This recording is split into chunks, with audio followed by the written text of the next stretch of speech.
Welcome, everyone. I'm Matthew Cohen. It's my pleasure to introduce Sharon Smith.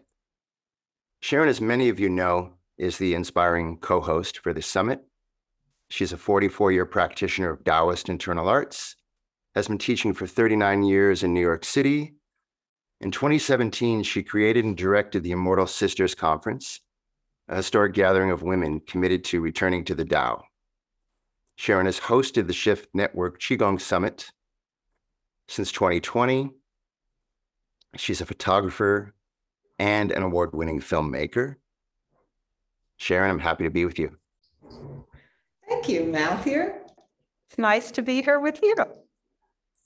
So, topic today is making friends with your inner dragon. And I wanted to know what the inner dragon is and how can we befriend it? Well, the inner dragon is a powerful internal force that is said to be connected to our liver energy, to the wood energy. And that force manifests in upward moving qi. And if that force is frustrated, it becomes angry, difficult, enraged. But if it's nurtured like a little sprout, it grows into a beautiful, generous energy that is very much like, I like to say that it's like a fruit tree. You know, a big, beautiful tree with lots of branches that offer shade, offer fruit, offer beauty. So the dragon is connected to that force that wants to move up and out and grow. So it has to do with this kind of growth process. And as I said, if it gets frustrated, something else happens. And so it's very important for us to make friends with this force. I'm very connected to this energy. I used to be a very angry person. I feel like my practice smoothed out a lot of my rough edges. I still am connected with this force, and I feel like if I didn't practice, it would be gnarled and kind of out of control. So particularly in this season, I think it's really important to connect with this force, to make friends with it, to honor it, to accept it, and to see what you can do to create a better experience with that part of yourself. Okay, that's great. So the dragon is really creative. It feels to me like it's wanting to teach us something. And if we befriend it, we can really move forward and create, right? That uplifting, ascending power. Yes, because it's very much related to the season of springtime, which is a time of internal movement where there's a force that wants to push up those blades of grass out of the earth or have those leaves unfurl on the branches of the trees. You know, it's like some kind of inner force that's moving out in a very creative way. Yeah. There's this idea also in traditional Chinese medicine and Taoist theory that there's a spirit that lives in, sometimes they call it Shen, sometimes they call it spirits, in the liver. And that the spirit will exist even after we die. And I find that a really interesting thing. If you could talk a little bit about the spirit or the soul, if you will, depending on translation, of the liver and how that works in this medicine. Yeah, I think that was a really eye-opening understanding for me. to connect with the spirit of the organs, because every organ has a spirit or a soul. I think that you can't really talk about the spirit of the liver without talking about the soul of the lung. So the spirit of the liver is called the hun, and the spirit of the lung is called the po. And the spirit of the liver is said to be that more yang aspect of a person's energy that rises out into the wind at the time of transition, at the time of death. Whereas the post soul in the lungs is more connected to our animal nature, and it stays with the earth. So when we're talking about the hun, we're talking about a kind of a yang force. It's considered to be kind of lesser yang, but it's still yang. It's bright, it's warm, it rises. And that force is very much connected to the essence of what we call, and what they call in Chinese medicine, the wood energy. And this is this creative force, this upward moving qi. You know, there's a lot of literature about this, but one of the things that I find very interesting is, you know, in Chinese medicine, the metal controls the wood. So one of the emotions that I mentioned earlier that's connected to the liver is anger and frustration. And when the metal energy controls the anger of the wood energy, you have something a little different, which you could call like righteous anger, because the metal energy is the place where we find courage and where we find the ability to take the right action at the right time. And if that metal energy is connecting to the wood energy, the anger is modulated or directed. So, you know, of course, every element is related to every other element. And this might be a good time to show one of the pictures that I wanted to show, which shows the 5 elements and how they move, what's connected to what. I know many people in our audience are very familiar with this, but there might be some of you who could find something from the drawing. And also, you'll see here the acupuncture channels connected to the liver and the gallbladder, because these are the 2 internal channels that are related to our inner dragon. Yeah, I like that moment of knowing when we have a relationship with anger in an appropriate way so that it actually becomes useful. And as you said, righteous anger, it is then inspired action and creativity. When it turns for me, and it may be similar for you, is like when I start to contract and the anger starts to speak in a way that other people or become prejudiced or shut down, or my pathologies show up. But when it feels open and I feel connected to my anger, there's actually a creative force, and the dragon can teach me. And I find that a really interesting place. And I also love this idea of this force that's rising, this dragon force, this spirit or soul exists beyond our body, beyond our lifetime.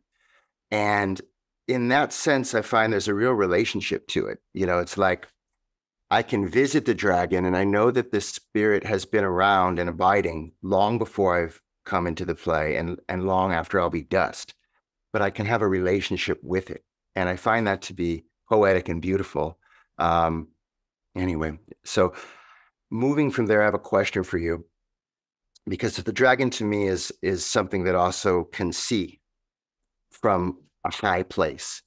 And this whole summit is interesting because on a summit, you can also see, you have a vantage point. This whole thing we're doing is hosting is the summit, right? So when you're in the summit, I don't look at that as an endpoint. I look at it as a place of being able to see. And I was curious because you're a filmmaker and you're a photographer, and I wanted to know how this whole practice, and this could be wide open, but this practice has, if it has, changed your vision and how you perceive things differently, maybe as a filmmaker, maybe as a photographer, as an artist, how the Qigong practice, this relationship with the dragon, has allowed you to see. Wow, what a great question.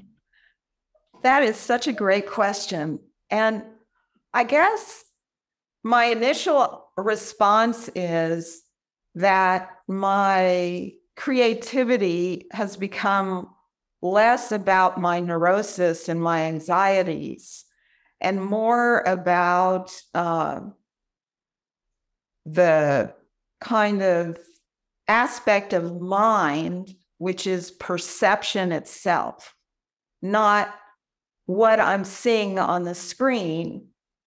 Like if I'm watching a movie, this is an analogy that's given a lot about, particularly in Buddhist thought, like you're watching your thoughts as if they're a movie going on the screen.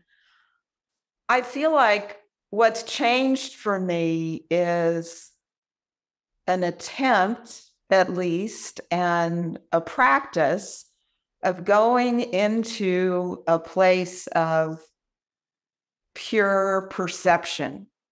And also the recognition that, of course, that perception is colored by my life experiences, But it's an interesting question because for two reasons. One is that I did a film a while ago. I actually shot it in 2004. It took me 10 years to finish it, called Saturn Saved Me. And it was about my experiences traveling in India and talking to Indian astrologers. And it's very personal. It's very much about my experience of that.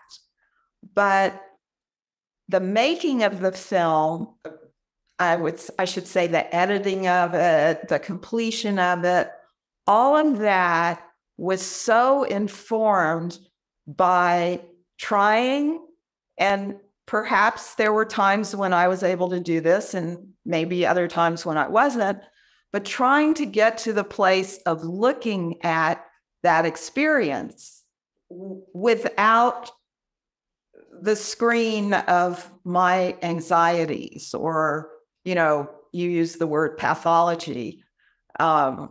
Yes. So that's one thing. And the other thing is, right now, I'm working on putting a book together of some photographs that I did in the 1980s when I was a nightclub photographer in New York City. I shot Polaroid pictures of people, and I have this amazing collection of 10 years of these images. And at the time, I had all kinds of thoughts, opinions, who are these people?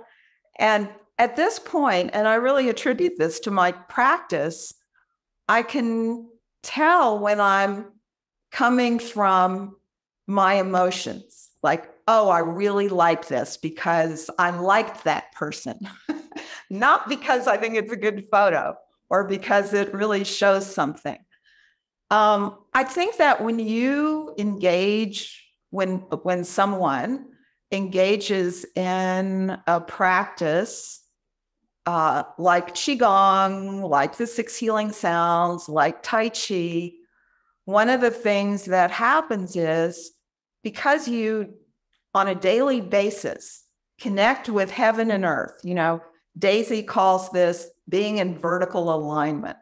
I call it just being connected with heaven and earth. Some people say it's the Tai Chi pole. Some people say it's the central channel. You know, when you go through that on a daily basis where you connect to heaven and earth, that is a transformative process.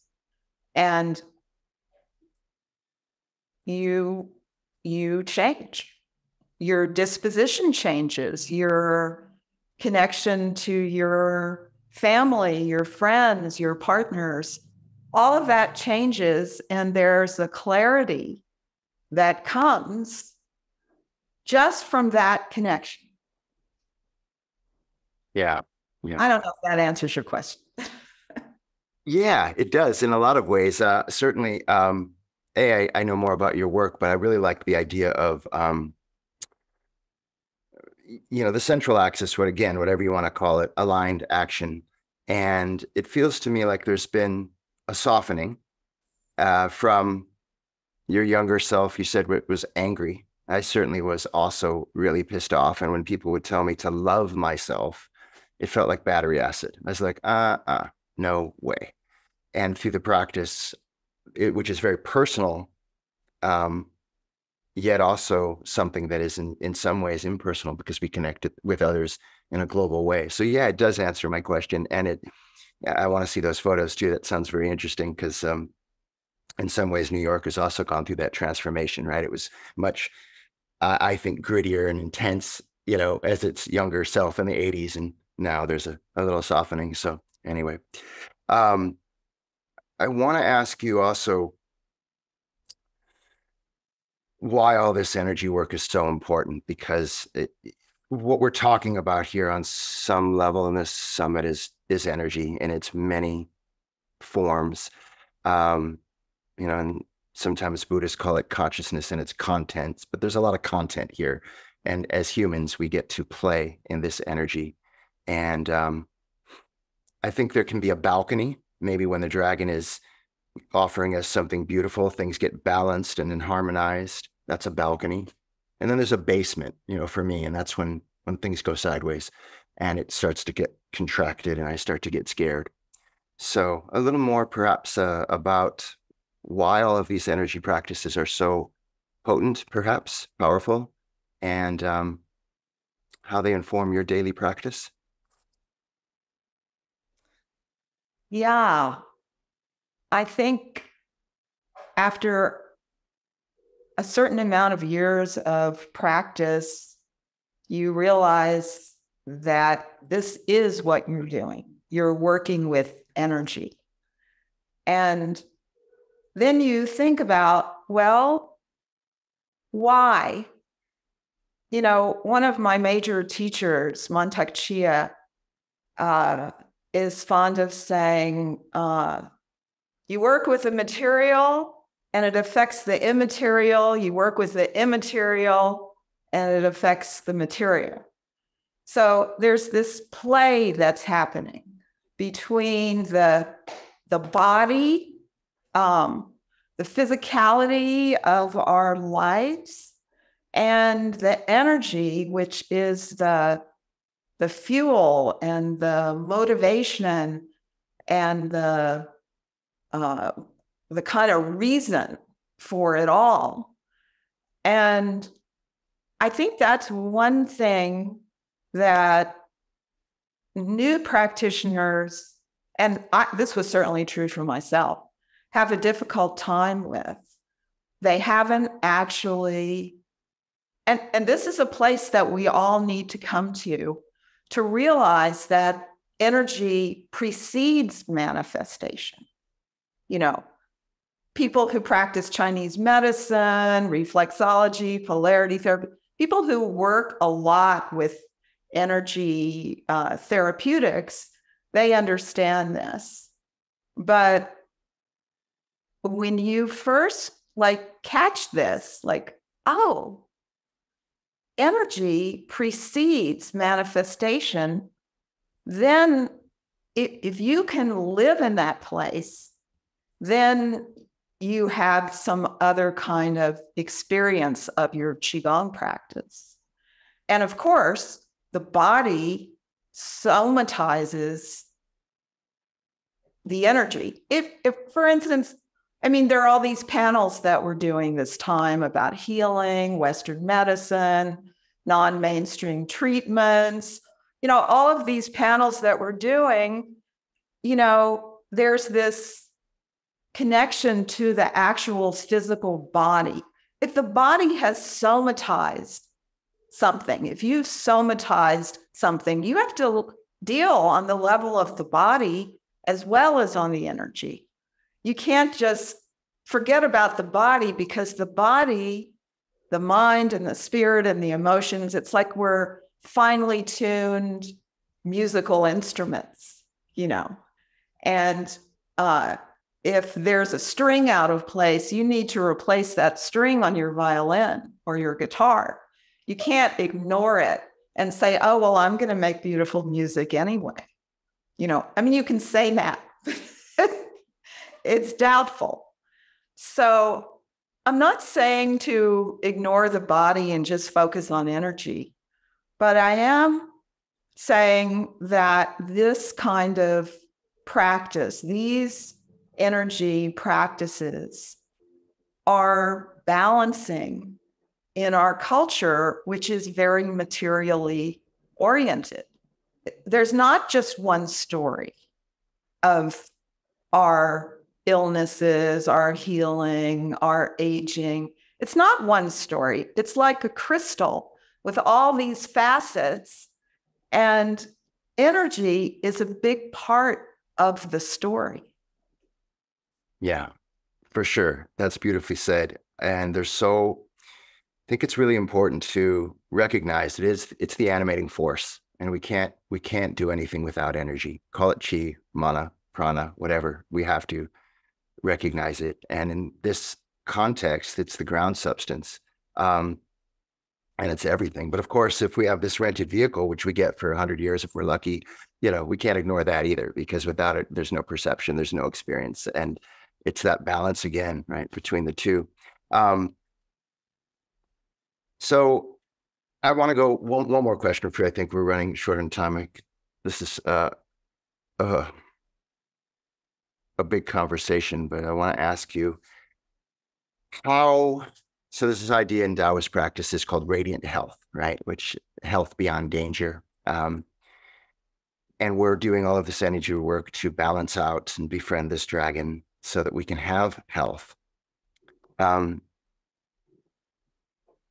after we're dust, long after you leave the planet, where do you see the echoes of this work you're doing? Because I think so much of what you're doing, it's art, right? It's as I get to know you, you're an artist, and there's ripples that'll be left for other men and women and boys and girls after we're gone. And I think if we get something well tuned here, as you say, like an instrument, that note will reverberate into time. So what would you see your artwork, all of this work you call, Sharon, offering after your dust? I asked this today for one other person in a different way, but I woke up with this and it feels important to me. So I'm going to ask it of you, because I think that's all we can do is give something here, right? So what do you see it echoing, this work?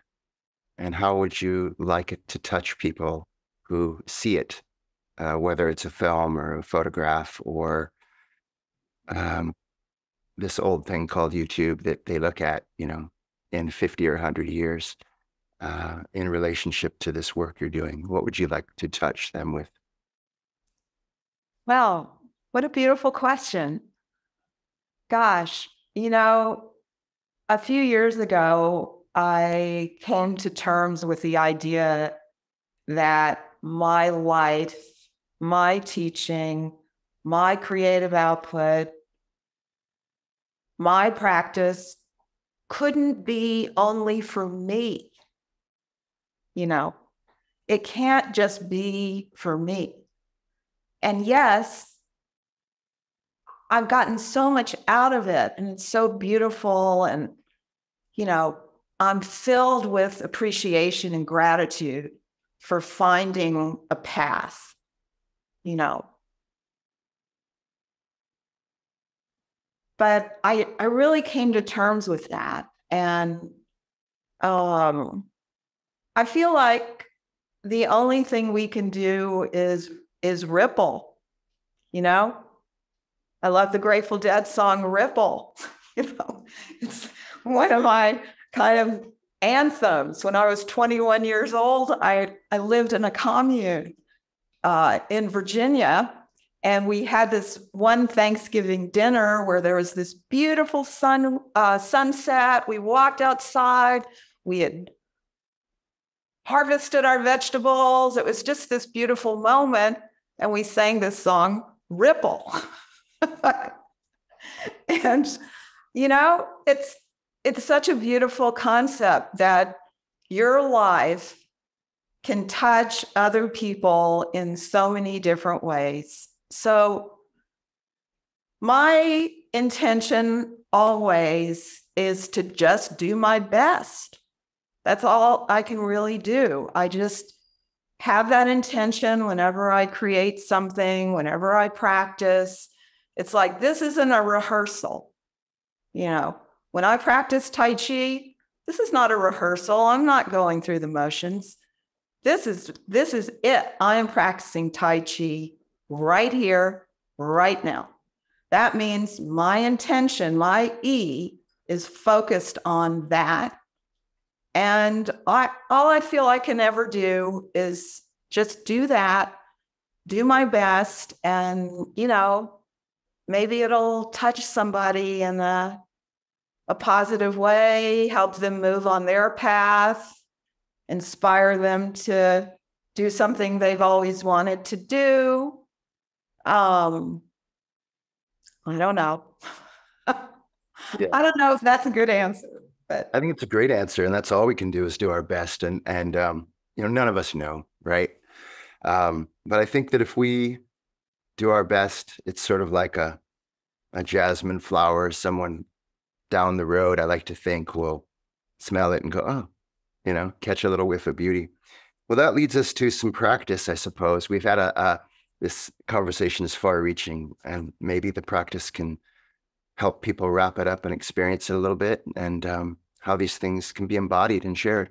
Would you like to do a little practice with us? I would. And before I do the practice, I'd like to show another image on the screen, which talks about the multidimensional relationships that happen through the liver, with the weather, the season, the emotions, and even some foods that might support your liver. So just take a look for a moment, and we'll do a short practice, which is all about this.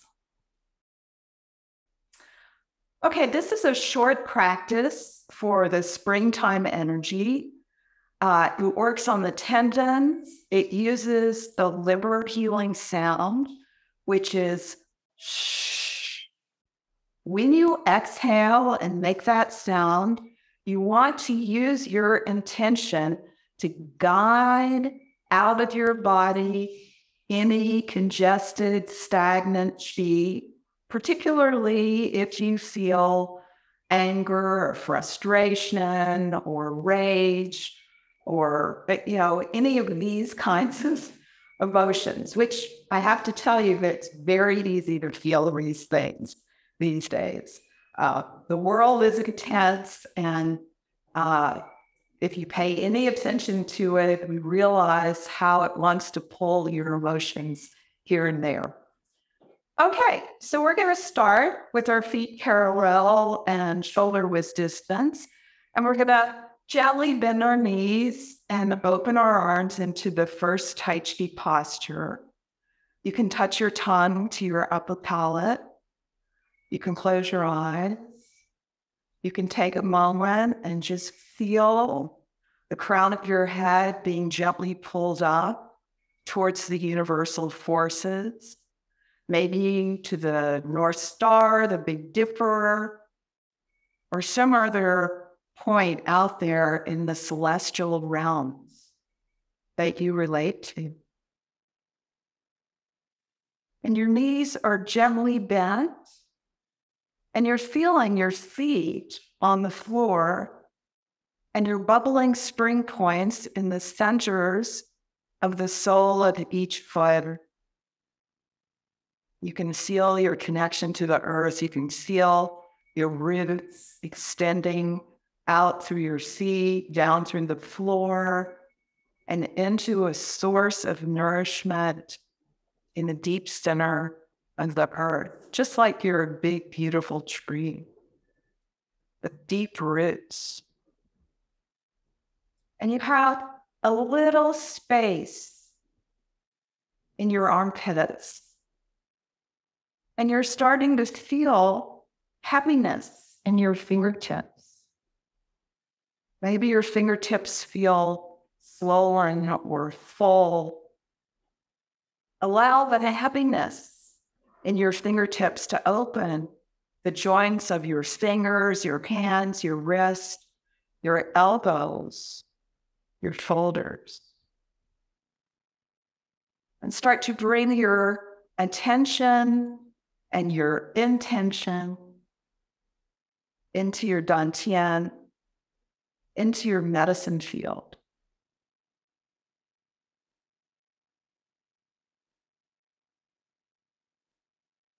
Allow yourself to be there completely as you soften your internal organs, allowing them to become more permeable to the flow of qi.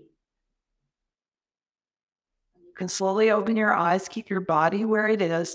You're going to slowly allow your arms to rise up as if they're moving through the density of qi around you. When you reach shoulder height, you can rotate your hands and embrace a big, beautiful tree. Embracing the tree, your palms facing your body, your knees are still bending. And now you're going to turn your palms to the outside. And you're going to shift your weight to your left leg and turn to the left. Make a circle with your palms. Inhale, shift your weight to your back leg, bend your elbows. On an exhalation, guide all the cloudy, gray, congested qi with the liver sound out through the gallbladder meridian. So it's like this.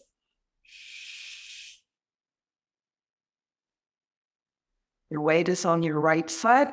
You turn to the right. You make a circle. You gather the qi. You shift your weight to your left leg as you inhale and then exhale.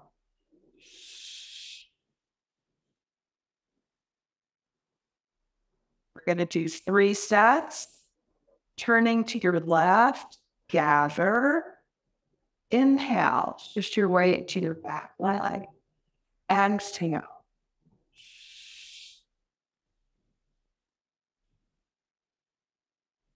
Turning to your right, downward.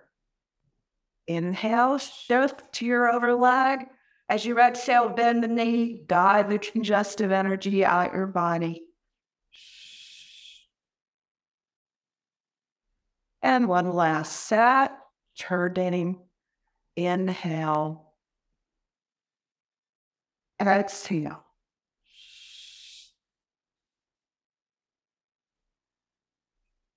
And last time, turning to your right, gather.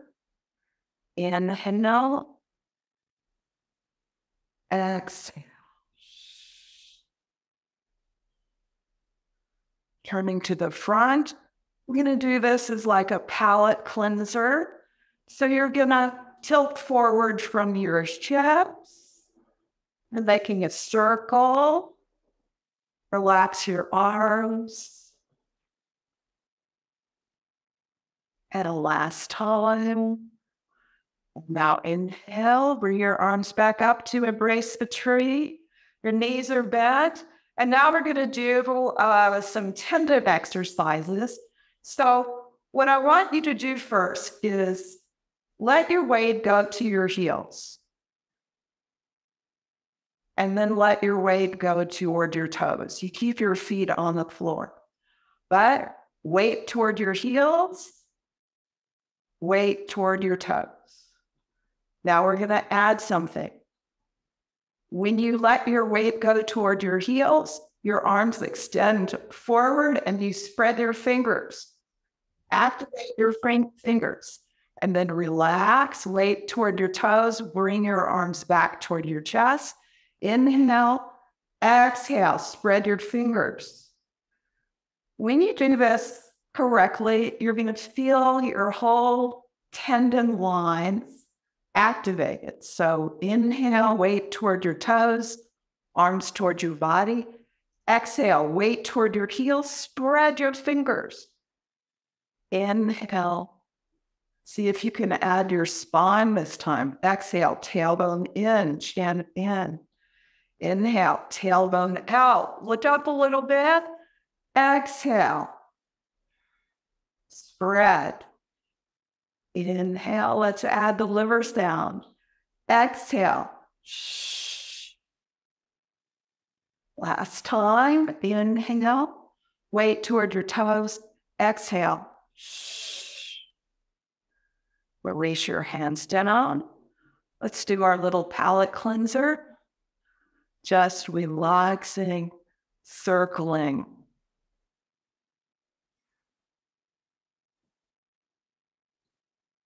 Let your hands circle at the level of your waist.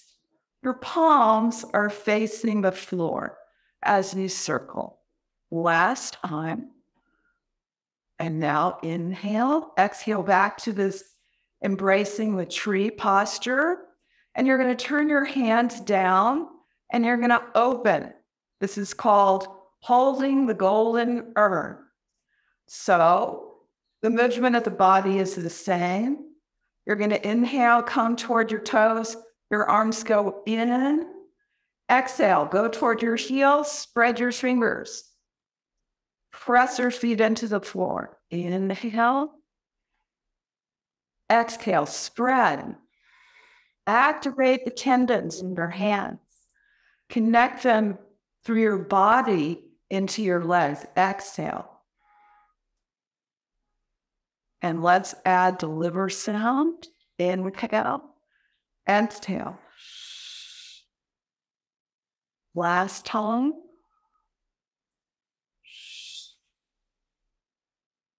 Now let's turn the hands palm up. The tendons and the nerves and the connective tissue are all an aspect of the wood element because they connect the whole body together. And Matthew mentioned earlier about vision.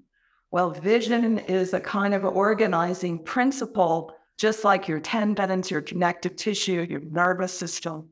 So now we're going to do the same thing with the palms up. So you're going to bring your weight more toward your toes. Bring your elbows in, your hands are relaxed. And then exhale, go more toward your heels, spread your fingers. Inhale, release and relax. Come toward your toes, exhale. Inhale. Exhale. And let's do two with the liver sound. Inhale. Exhale. Last time.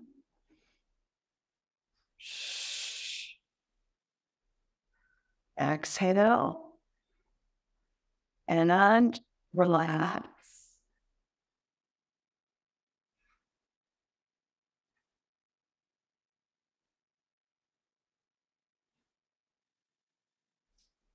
You want to feel the energy moving from your feet through your body and into your hands. And now we're going to do a few rounds of something called swimming dragon. So we can't not include a dragon posture. So I learned the swimming dragon from one of my more important teachers, T.K. Shih, who is no longer with us. As far as I know, I think he was the first person to bring the swooning dragon to the United States, and there is a little book on it. It's really a pretty simple form, but it's very effective. So we're going to start with an inhalation, and then on an exhalation, your hips go one way, your arms go the other. You turn your head and look over your shoulder. And then you take a little dive and you go in the other direction. And you go lower, go down toward your dantian.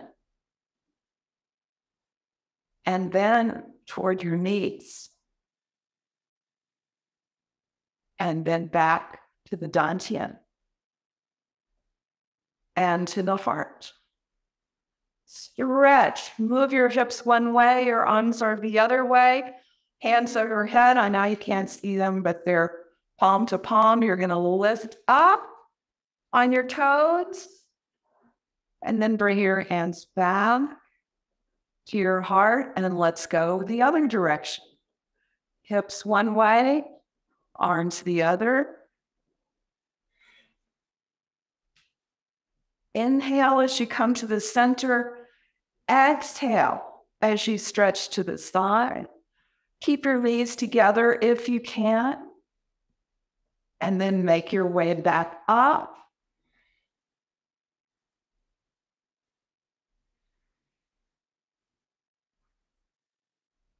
All your toes connect to heaven. Exhale. Gather your saliva, smile into it. And swallow down your smiling saliva into your dantian. Brush your chest. Take a little walk. And hopefully that felt good. What a lovely practice.